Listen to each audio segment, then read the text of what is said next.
Welcome back, everyone. Good morning. My name is Marla Fernandez, and I am going to talk about ENTPs and teachers and me.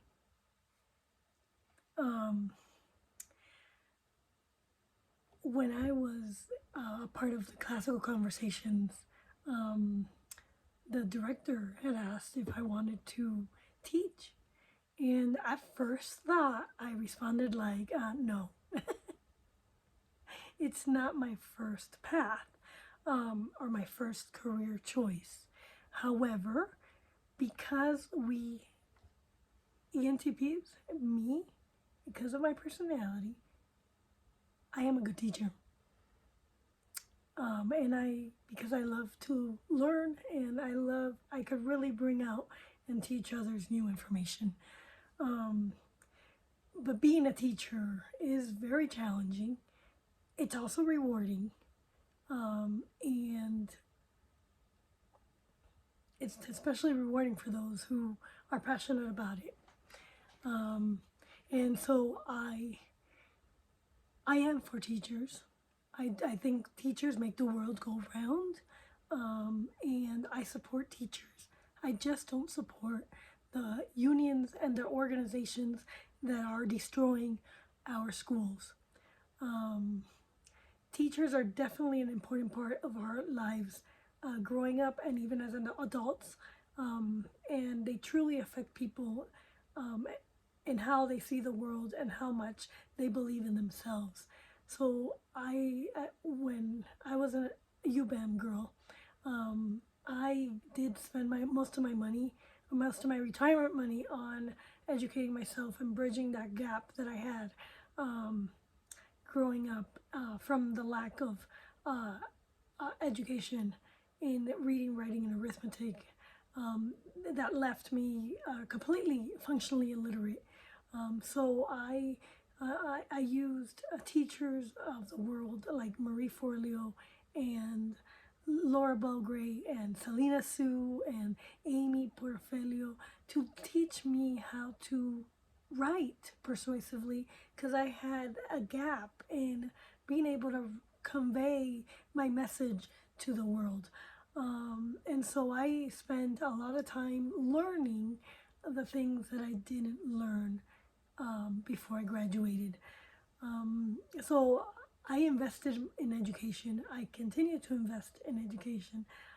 I believe in education. It is a passion for me. The right teachers, though, have an ability to change the lives of students and inspire them to go after their dreams in ways that no one else can. Marie Forleo does that for you. And she did inspire me. She did wake me up. And it was because of her that I have the courage to do what I need to do today, which was run for office and share with the world the knowledge that I had about what was going on in our schools, in politics. And it is because of UBAM that got me out of my shell to do what I knew I had a gift of, which is talking to people, sharing, engaging people in ideas. Some personalities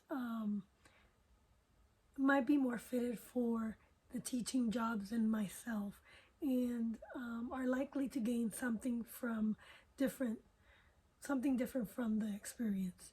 But as an ENTP, my personality, the gift that God gave me, we don't immediately seek out the career of teaching.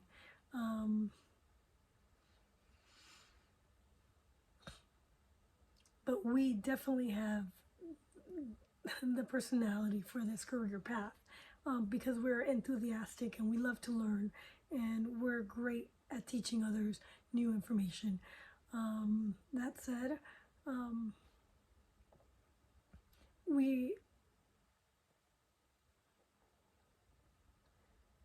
are especially adaptable, and we like helping our students connect to the subject. We're not afraid of being animated, and I remember growing up, my brothers would tell me, Marla, calm down, and I'm like, That's me. I just have energy.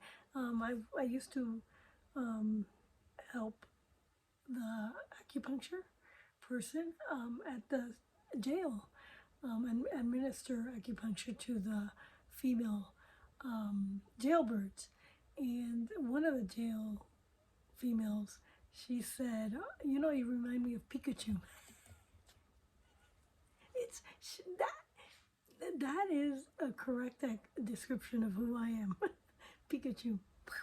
I have energy. Boom. Um, and we're animated and in finding new ways to bring the class into discussion. And we're very outgoing people, and we are often comfortable being in front of a class without feeling uneasy about the focus of being or on what we're saying. Um, that said, I do get nervous in front of crowds, like everybody else, and it doesn't come easy. Um, so I really do need my paperwork in front of me in case I get lost or get too nervous and I forget where I'm at.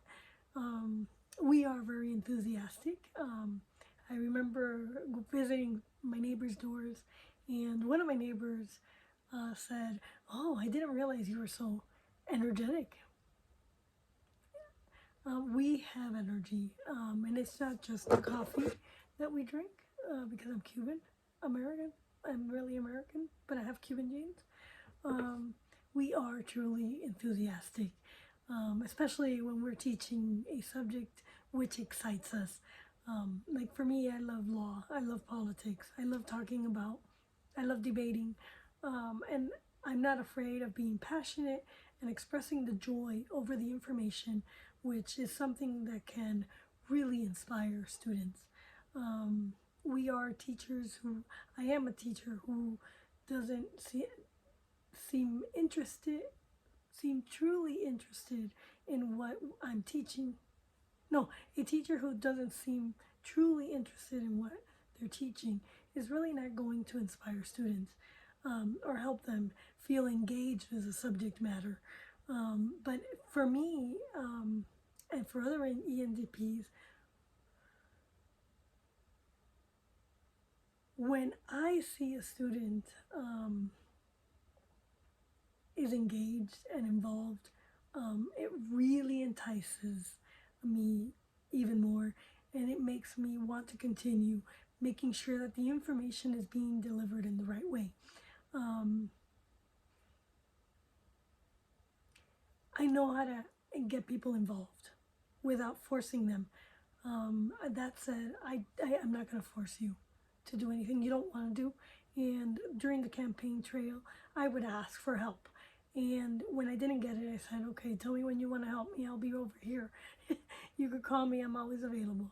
And so I just went to work, and I just kept on door knocking, and I did what came natural to me, which was getting people at their front door and talking to them directly about voting for me.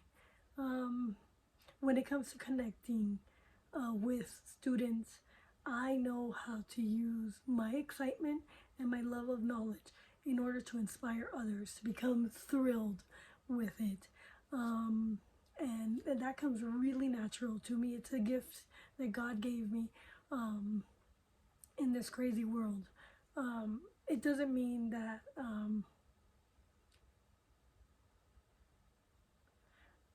I'm going to be closed off to other subjects. So when I was a book lady, I found it really, really hard to not engage in politics. I just can't. When I was in classical conversation and I would be communicating with other parents, I find it really hard not to engage in what I'm passionate about. It's who I am. And one of the things that irritated me is that one of the directors, because we kept changing directors, said that they knew what my gift was and how to use it, and I can't talk anymore about politics. That infuriated me because in America, we are free to be who we are as long as we are being obedient to God. And the only requirement here is that we behave like good citizens. That it made me mad, and I felt that there was some discrimination, and they weren't open-minded to differences of opinion and differences of beliefs and differences of faith, and they didn't diversify and treat everyone, and they didn't know how to engage with different personalities. So it did annoy me a little bit.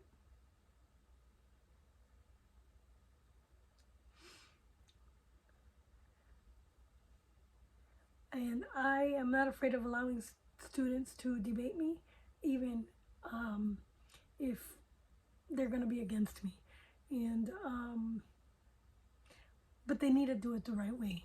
And I enjoy listening to different thoughts, and I don't patronize others or try to keep things in a strict manner. I'm very flexible. I try to give students room to grow and to learn on their own, and this can really be a great way to give students that ability to be confident and to learn the terms of their own, and to continue on the path of knowledge. I want to be able to nurture curiosity in students, and I love to help them feel open about debating the information and uncovering more about themselves and what they're interested in.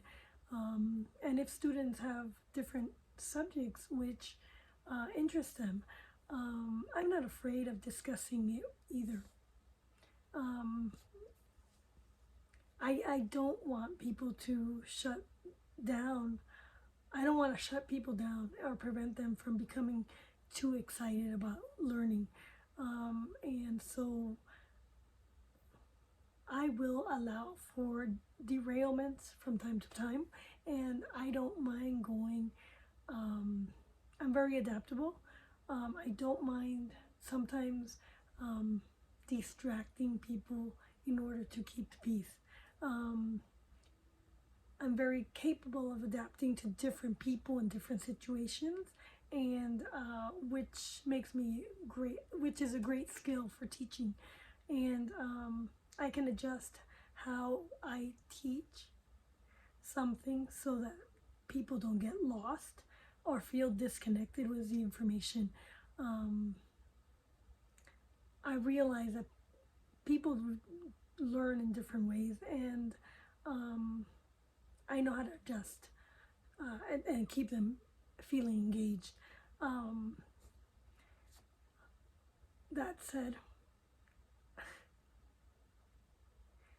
I can make a boring subject interesting. My husband is quite opposite, and he could stand in front of the class and he could do the Ferris Bueller boring teacher imitation.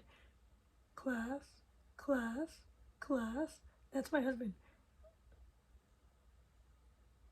Where's the class today? So teaching does come natural to me. I can simplify complex matters in a natural way. It's very natural skill for me, and it is a gift, and I often find it necessary to be able to do this. And I don't lock people into one firm way of learning information, and I'm very open to different processes.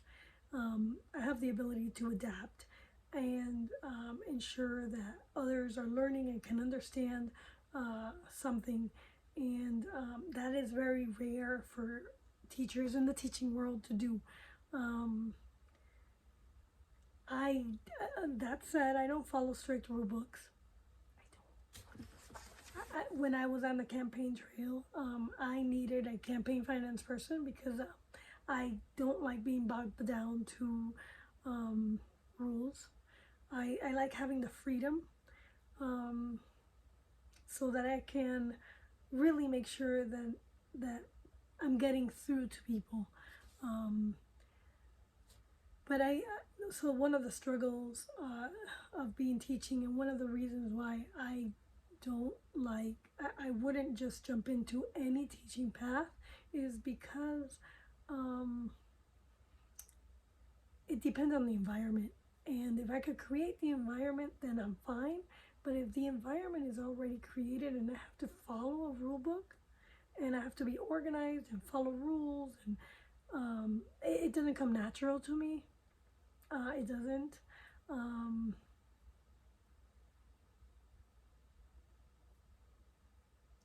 And I do well in a place where I don't have to follow strict guidelines or a certain way of doing something. I need room to change and adapt. And this really is a struggle for me and others who are like me. Bear in mind, there's only 2% of women who are like me, and there's only 5% of men who are like me. And so that's why we like entrepreneurship, because we create the path, we organize the lesson plans. We don't like grading papers, and we struggle with it, and we don't like having to organize our lesson plans, our curriculum. And being a paralegal, this was a struggle for me, and I found that I had to, in order to be organized, I had to follow a to-do list, and I had to make sure that I got it done, because that was really hard. I do prefer when things can be done at the last minute. I think a lot of lawyers are like this. And I do prefer when I don't have to follow those guidelines. And so it can be a little bit more challenging, as for me at least, as a teacher. And so this aspect can be boring and draining, and we can actually be easily distracted even when we're teaching, and this might get derailed onto totally different and seemingly unrelated subjects. And so when I'm speaking, if I don't have something in front of me, I can meander and go away and get derailed from what I'm telling you. But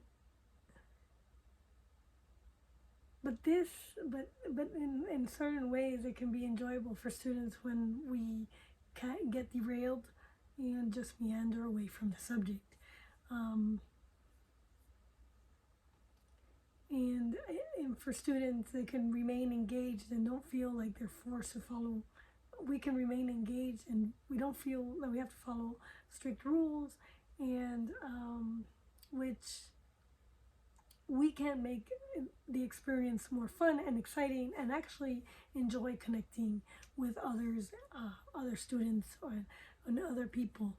And we are very good communicators, and this is how we relate to the world, and our interpersonal skills in relating to others. That said, we have a lot of ideas, and we like to delegate to people in order to move those ideas forward. So if you like this video, please like and comment below, and please subscribe to my email list, and let's get engaged together in different thoughts and learn from each other. And please donate if you can spare it, and get involved in my initiative process. I really need the help. As an ENTP, we're not very good at this, at moving forward our ideas and helping get people excited on a certain topic or subject. Thank you very much. Like and subscribe, and please donate to keep these videos free.